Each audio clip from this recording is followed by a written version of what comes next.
fakipatsilana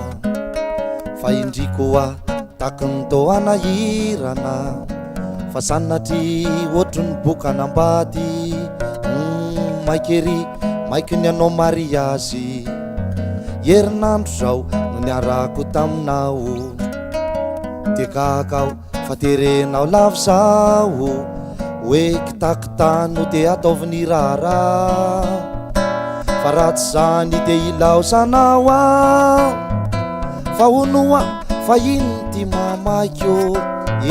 kanefa latsy hoe sasakely mitsaika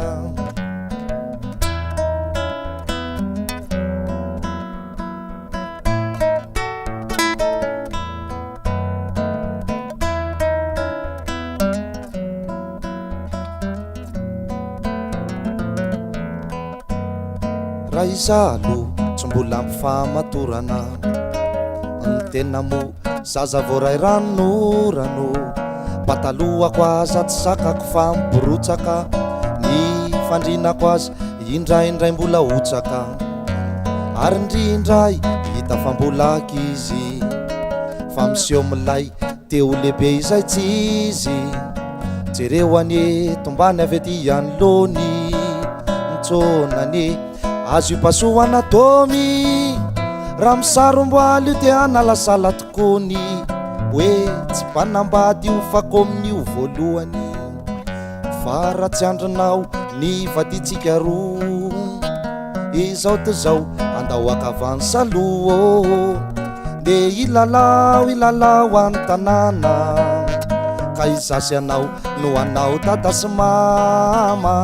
raha tsy tindry de andraso hoe vetivety izao akia izao angamba no mety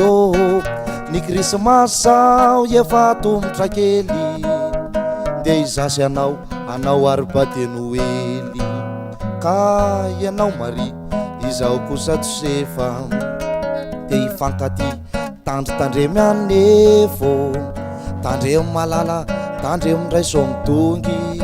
hoe isary adala ao anaty tranonomby fa tantara masina no lalaovitsika tantara masina ka aoka tsy isy tomikyo ny fakapana tsy ho tafiditra ho velively fa saola hiteraka jesosy kely aoka tsy fisandray aloha de tsy namana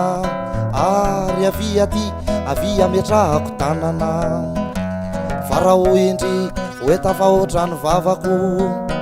manambady re rahavako tsy ho fiky rano mba tsy sarimborimbo